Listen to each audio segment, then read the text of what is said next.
L'info écho avec Capital. On commence par l'info pratique Capital.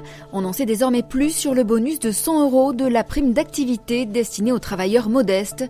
La ministre de la Santé, Agnès Buzyn, a détaillé ses modalités d'accès mardi sur France 2. 5 millions de Français sont théoriquement éligibles à ce coup de pouce qui sera mis en place dès le 5 février. Et si tout adulte majeur touchant en revenu peut demander cette prime, son attribution est accordée selon son niveau de rémunération. Un célibataire devra ainsi toucher entre 0,5 et 1,3 SMIC et une famille monoparentale 1,7 SMIC maximum. Retrouvez le détail des modalités sur capital.fr. Le coup de gueule du jour est poussé par Stéphane Bern, l'animateur vedette en charge d'une mission pour la sauvegarde du patrimoine.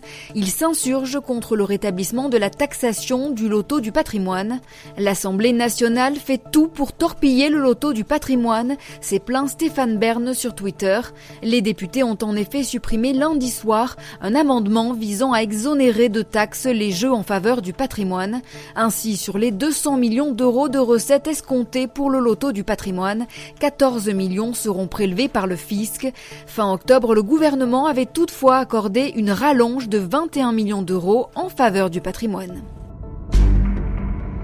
On passe au chiffre du jour, 152 000 €. C'est la facture payée en partie par des fonds publics pour un séminaire de formation dans un palace de l'île de Porquerolles dans le Var.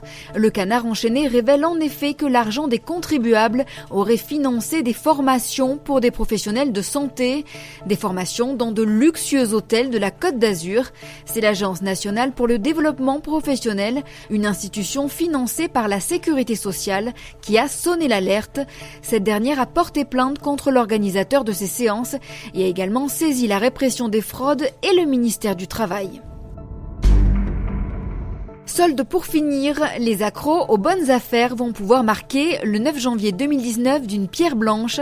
Ce mercredi-là débuteront les soldes d'hiver et bonne nouvelle pour vous, elles dureront encore 6 semaines et non 4 comme le prévoit une refonte du dispositif par le gouvernement. Les consommateurs impatients pourront même commencer leur shopping dès le 2 janvier dans 4 départements lorrains. Attention toutefois, hors métropole, les périodes de soldes ne sont pas tout à fait identiques. Pour connaître les dates dans votre département, vous pouvez consulter notre carte sur capital.fr. C'était l'info écho avec Capital.